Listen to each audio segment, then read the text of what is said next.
The government's diversity policy should be extended to include class, alongside gender, ethnicity, disability and so on, to ensure there's a greater representation of working class people in public office. That's according to a report by the think tank Policy Exchange, which claims the Equality Act of 2010 was too narrow, with no reference to socio-economic backgrounds. Currently, only 4% of MPs have ever worked in a manual trade, and 68% of public servants as a whole, 68% went to private school.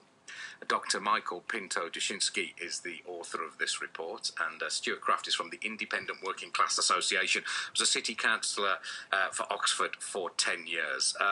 Dr. Pinto-Dushinsky, I might have to ask to call you Michael, if you don't mind. Please do. So the drift of your report is that there should be legislation basically forcing organisation to take on a significant greater number of working class people. No, that's not what we're arguing. We don't think that legislation to force, say, employers or to force government bodies to segregate by class is the right way. There is a huge amount of unused, untapped talent among all classes of the population. We feel that given the real opportunities that working class people will apply for jobs, say, as magistrates, on health boards, on many other bodies, but they just haven't been given the encouragement and the knowledge of how to apply. And so we are calling for special initiatives, but they should be voluntary. OK, but so you don't want the Equality Act of 2010 changed. When you say it's too narrow, you don't think it should be altered. You think this should be voluntary rather than legislated for. I misunderstood. OK. Well, the problem is that since the Equalities Act excludes social class, but has categories like pregnant women, sexual lifestyles, other things, the Government Equalities Office, as a result, only looks at those things covered by the Equalities Act. And so it means that ordinary initiatives to encourage participation of working people in public life are at present ignored, and that really is unfortunate. OK, Stuart Craft, I'm sure you'd agree with that. From the Independent Working Class Association, briefly, what is that? Well, the IWCA, we were set up because we didn't believe that working class people had any political representation. We looked around and we saw nobody else out there, so we set up our own organisation. And in as many years, we took 4 council seats on Oxford City Council in what were previously known as Labour strongholds. And we did what we could in the council chamber, but unfortunately it became evident that the middle-class politicians in the council chamber were going to vote us down, whatever, however decent the policies that we put forward, motions, etc., they would tend to vote against us and gang up whether we were right or not. So would you favour some kind of legislation, or do you think it should be voluntary, as Michael suggested? Well, I think, with all due respect to Michael, because at least it's nice to hear somebody talking about these issues. I mean, we've been promoting these issues for over a decade, and probably because we are working class, we're not listened to, and it does take a doctor, professor, or whatever to come forward and bring these things out for the media to listen. Okay. So fair play to him, but I'd say that what he's talking about to a certain extent is tokenism, and it makes no difference really if you've got working class people at the top of the tree or not, a few people from the working class. If society remains unequal and continues to become more and more unequal, then you've just got a few working class people at the top doing the dirty work against their former allies. But Michael, I suppose plainly the problem is it's difficult to identify who exactly is working class and who isn't. If you're talking about gender, well, you know whether you're a man or a woman, or ethnicity, you know if you happen to be Sikh or Muslim or whatever. So who exactly is working class and who isn't? Sir Alex Ferguson probably calls himself working class. The problem is you go up the tree, then you stop being working class, don't you? I mean, this is argued over and has been for years. Well, that's a technical point, but let's come to the reality that in London, for example, there's been a scheme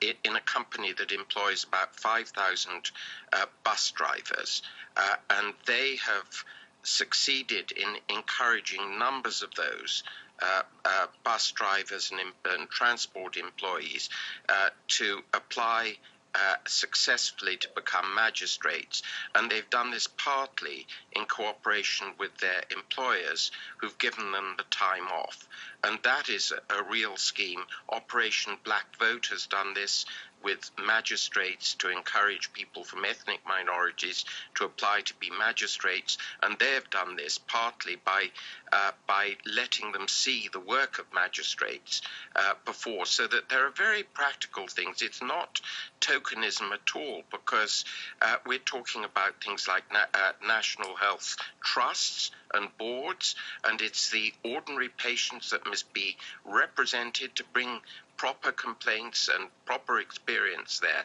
It's the reality of life that we have a lot of talent among all of the population which just isn't being used. Okay, so what would you suggest, Stuart? Can you suggest a practical thing that could be done? Well, I'm glad that Michael brought up the bus driver. I was a bus driver for 10 years, and I can guarantee there was more intelligence amongst bus drivers than within Oxford City Council chamber, most of whom came through the Oxford University system. But I'd say in politics, for instance, to get more working class people involved in politics, I would imagine you're talking about getting those people involved in the mainstream parties. If the mainstream parties don't represent working class people, then you've taken what you would consider to be the brightest minds within the working class and just made them a party to doing their own class down. You know, unfortunately, it doesn't matter. The system, if the system remains the same, you know, multiculturalism, for instance, isn't an addendum to the social struggle or the struggle for social justice. It's instead of. But who is going to be a card-carrying working-class person here? Well, how do you define it? 60% in the British Social Attitude Survey recently, 60% of people consider themselves to be working class. If you come to Oxford and you look at that, I mean, it's concrete. If you came to Blackbird Leys, where I'm from, the council estates on the east of Oxford, people there tend to have jobs, not careers. You know, we tend to live, and I talk about we because I'm one of them. We tend to live in shoebox houses, you know, rabbit hutches. You go to North Oxford, people tend to have careers, tend to have been through Oxford University or other universities, and they live in big houses. As a matter, it's visible. You can see the difference between the two sides of the city. And generally speaking, the people who live this side of the city are working class. But if they're not working class, then they still benefit from having working class representation because they live in this area and they would benefit from all the things that we would bring to the area. Michael, have you got any sense whether this problem, as you see it, has got worse, say, in the last 50 years?